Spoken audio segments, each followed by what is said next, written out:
নিষিদ্ধ ঘোষিত সংগঠন ছাত্রলীগ রাজধানীর ধানমন্ডিতে বিক্ষোভ মিছিল করেছে।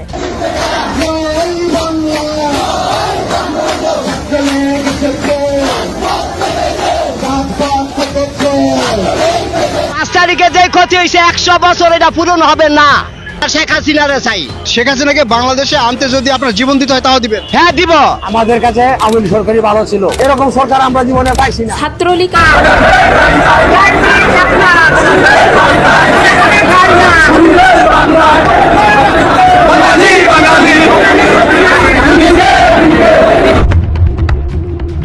সালের 7 জানুয়ারির বিতর্কিত নির্বাচনের বিপুল পরিমাণ সিলমারা ব্যালট পেপার পাওয়া গেল জেলা প্রশাসকের বাংলার অভ্যন্তরে থাকা বাঁশঝাড়ের গর্তে, যা নিয়ে শুরু হয়েছে তোলপাড়। সেই সাথে পাওয়া গিয়েছে কম্পিউটার, হার্ড ডিস্ক, টেলিফোন, সিলগালা করার উপকরণ ও ভোটার তালিকা। আওয়ামী লীগের দেশ ছেড়ে পালিয়ে ভারতের দিল্লিতে গিয়ে আশ্রয় নেন স্বৈরাচার শেখ হাসিনা।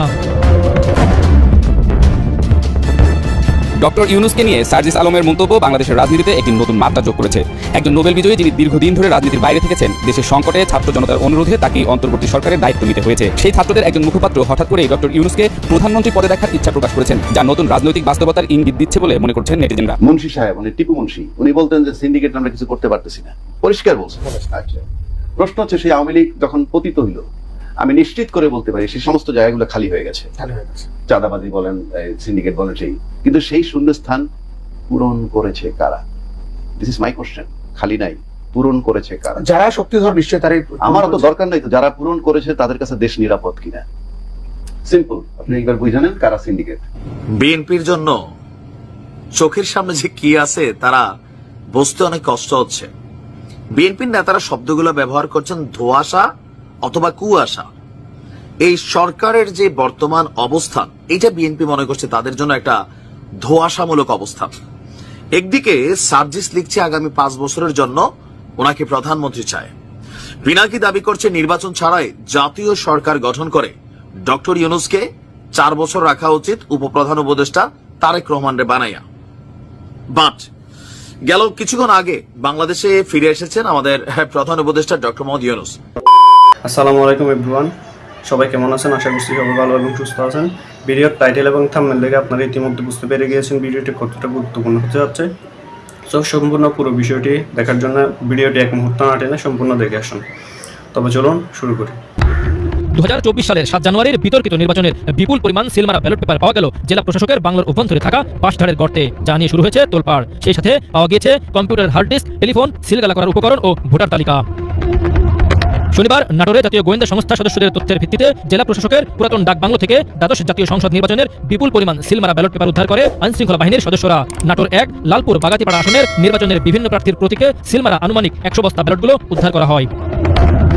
মূলত জেলা প্রশাসকের পুরাতন বাংলোর ভিতরে পুকুরে অস্ত্র উদ্ধার অভিযান চলছিল। এ সময় ব্যালট পেপারগুলো গোয়েন্দা সংস্থার সদস্যদের নজরে আসে। ব্যালট পেপার ও অন্যান্য ডিভাইসগুলো কিভাবে এখানে এলো তার ব্যাখ্যা দিয়েছেন ডেপুটি কালেক্টর রাশেদুল ইসলাম। রুমগুলা অনেকগুলোতেই হচ্ছে গিয়ে লক নেই। তো আমরা যতটুকু জানি যে হ্যাঁ, এটা যেহেতু হচ্ছে গিয়ে পুরাতন, এটার কাজ নেই এবং আমাদের জেলায় দ্বাদশ জাতীয় ইলেকশনের কোনো ইয়াতেই আসনে কোনো মামলা নেই, সেহেতু হচ্ছে গিয়ে আমরা এটা এখানে এনে সংরক্ষণ করে রেখেছিলাম। এখন পরবর্তীতে কে বা কারা এটা সরিয়েছে এবং মাটির মধ্যে ফেলে রেখেছে এটা আসলে আমার ঠিক জানা নেই। হ্যাঁ, পুরো বস্তাই খুলে কেউ ফেলে দিয়েছে। আর ডিভাইসগুলো এগুলো আমাদের ডিসি অফিসেরই পুরাতন ডিভাইস, যেগুলো এখানে স্ক্র্যাপ হিসাবে এনে ফেলে রাখা আছে। না, ওরকম কিছু তো মনে হচ্ছে না, কারণ আমরা যতটুকু জানি যে এখানে কোনো আসনে দ্বাদশ জাতীয় সংসদের কোনো আসনেই কোনো মামলা হয়নি, যার কারণে এখানে জালিয়াতির কোনো প্রশ্ন নেই। এই ব্যালটগুলো তো রাখার নিয়ম হচ্ছে 6 মাস। 6 মাসের মধ্যে কোনো মামলাও হয়নি, কোনো ইন্সপেকশনও হয়নি। 6 মাসের পরে তখন হচ্ছে গিয়ে আমরা যখন হচ্ছে গিয়ে উপজেলা পরিষদ ইলেকশন হয় তখন আমরা এটা সরিয়ে এখানে রাখি। বিতর্কিত ওই নির্বাচনে টানা 4র্থ মেয়াদে সরকার গঠনের মাত্র 7 মাসের মাথায় ছাত্র জনতার অভ্যুত্থানে পতন ঘটে আওয়ামী লীগের। দেশ ছেড়ে পালিয়ে ভারতের দিল্লিতে গিয়ে আশ্রয় নেন স্বৈরাচার শেখ হাসিনা। ডক্টর ইউনুসকে নিয়ে সার্জিস আলমের মন্তব্য বাংলাদেশের রাজনীতিতে একটি নতুন মাত্রা যোগ করেছে। একজন নোবেল বিজয়ী যিনি দীর্ঘদিন ধরে রাজনীতির বাইরে থেকেছেন, দেশের সংকটে ছাত্র জনতার অনুরোধে তাকে অন্তর্বর্তী সরকারের দায়িত্ব নিতে হয়েছে। সেই ছাত্রদের একজন মুখপাত্র হঠাৎ করেই ডক্টর ইউনুসকে প্রধানমন্ত্রী পদে দেখার ইচ্ছা প্রকাশ করেছেন, যা নতুন রাজনৈতিক বাস্তবতার ইঙ্গিত দিচ্ছে বলে মনে করছেন নেটিজেনরা। এই ঘোষণায় তরুণ সমাজের একটি বড় অংশ আশার আলো দেখছে। তাদের কাছে ডক্টর ইউনুস হচ্ছেন দুর্নীতিমুক্ত, আন্তর্জাতিকভাবে গ্রহণযোগ্য এবং বাংলাদেশের রাজনীতির সিস্টেমের বাইরে থাকা একজন ক্লিন নেতা। সামাজিক মাধ্যমে দেখা যাচ্ছে ছাত্রদের পাশাপাশি মধ্যবিত্ত শ্রেণীর একাংশ তার নেতৃত্বে আশাবাদী, বিশেষ করে যারা 2 প্রধান রাজনৈতিক দলের দ্বন্দ্বে ক্লান্ত। বিএনপি এতদিন নির্বাচনের দাবিতে আন্দোলন চালালেও প্রফেসর ইউনুসের আবির্ভাব তাদের রাজনৈতিক কৌশলে টানাপোড়েন তৈরি করেছে। সংস্কার কাজে সহায়তার পাশাপাশি তারা দ্রুত নির্বাচন চায়। অন্যদিকে ডক্টর ইউনুসকে নিয়ে ছাত্ররা বাংলাদেশের রাজনীতির নতুন একটি ধারণা তরুণদের উপহার দিতে চায় বলে মনে করছেন সচেতনরা। বিএনপিও রাজনীতিতে ঝানু দল। শোনা যাচ্ছে নির্বাচনে জয়ী হলে তারেক রহমান প্রধানমন্ত্রী আর চুপ্পুর জায়গায় থাকবেন ডক্টর ইউনুস। এতে করে সবগুলোই রক্ষা পাবে বিএনপি। রাজনীতি বিশ্লেষকরা বলছেন তারেক রহমানের ৩১ দফা সংস্কার প্রস্তাবে প্রধানমন্ত্রী আর রাষ্ট্রপতির ক্ষমতার ভারসাম্যের কথা বলা হয়েছে, আর এই ভারসাম্যই রাষ্ট্রের প্রধান পদটিকে আরও আকর্ষণীয় করে তুলবে।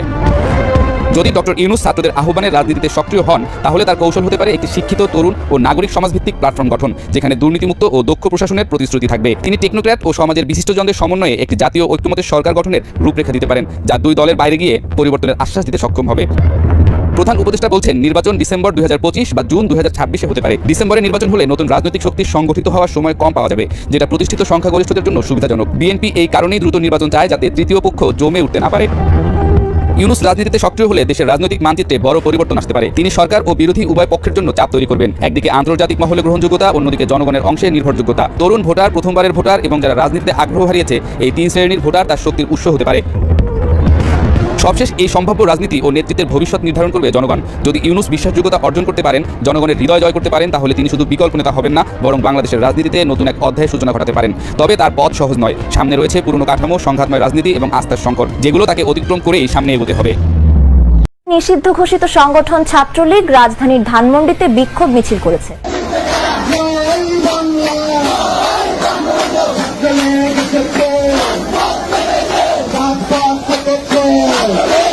5 তারিখে যে ক্ষতি হয়েছে 100 বছর এটা পূরণ হবে না। শেখ হাসিনারে চাই। শেখ হাসিনাকে বাংলাদেশে আনতে যদি আপনার জীবন দিতে হয় তাও দিবেন? হ্যাঁ দিব। আমাদের কাছে আওয়ামী লীগ সরকারই ভালো ছিল, এরকম সরকার আমরা জীবনে পাইছি না। ছাত্রলীগ আছে, রাজপথ কাঁপছে, আমরা সবাই মুজিব সেনা, ভয় করি না বুলেট বোমা, জয় বাংলা, জয় বঙ্গবন্ধু। এবার এমনই স্লোগানে রাজধানীর রাজপথ কাঁপালো নিষিদ্ধ ছাত্রলীগের নেতাকর্মীরা। আওয়ামী লীগকে পিছনে ফেলে এবার স্মরণকালের সবচেয়ে বড় জনসমাগম দেখিয়ে দিল ছাত্রলীগ।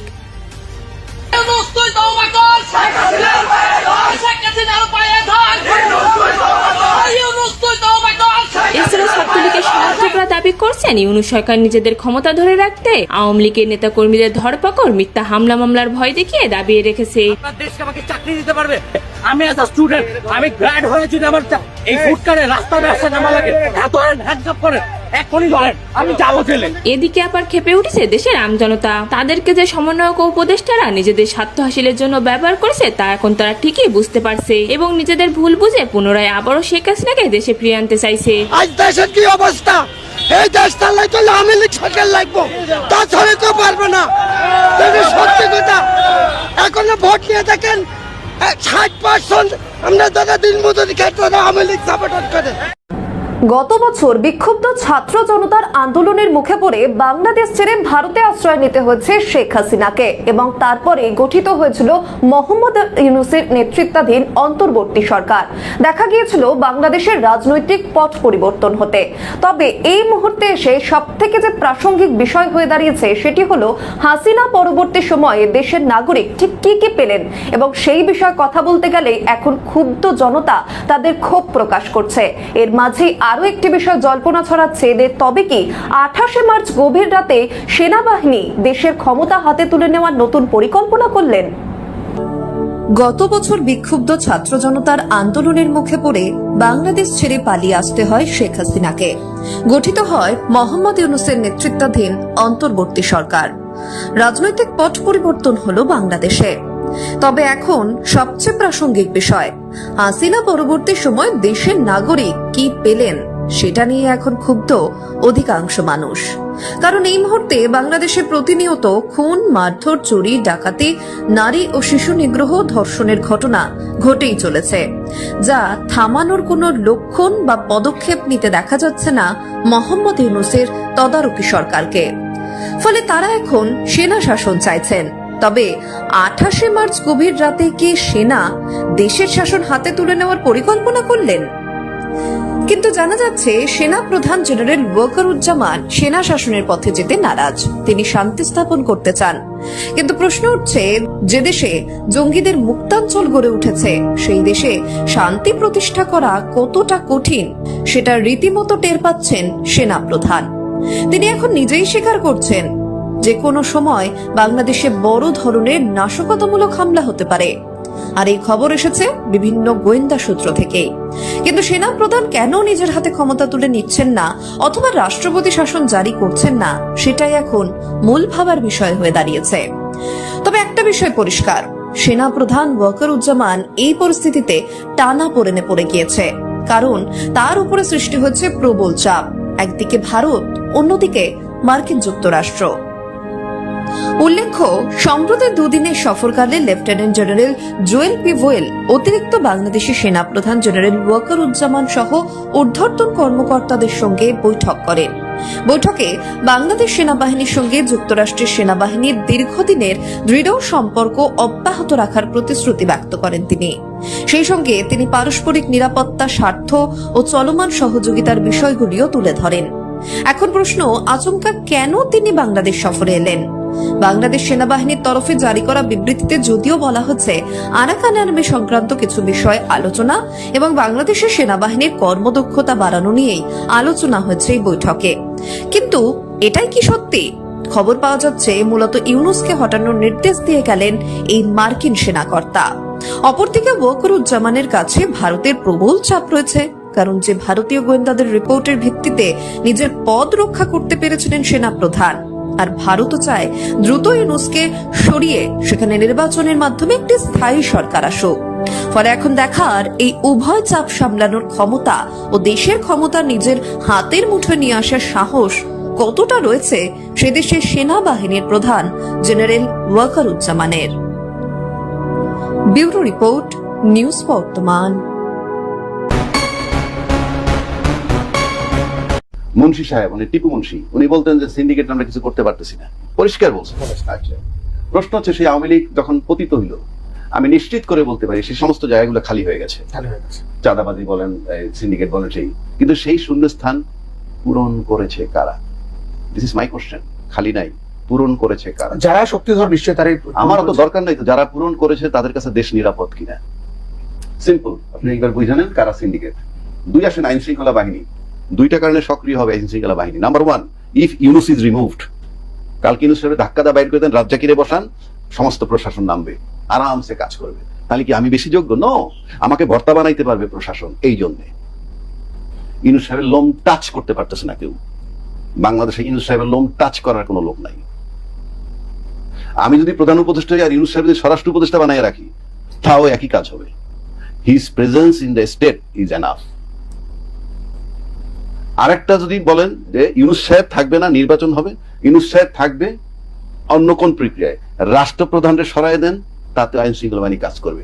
কারণ আইন শৃঙ্খলা বাহিনী দেখতেছে অর্ধেক আমাদের আছে। কারণ গেজেট অফিসারের চাকরি যায় রাষ্ট্রপতির কলমের খোঁজায়, চাকরি অ্যাপয়েন্টমেন্ট হয় তার কলমের খোঁজায়।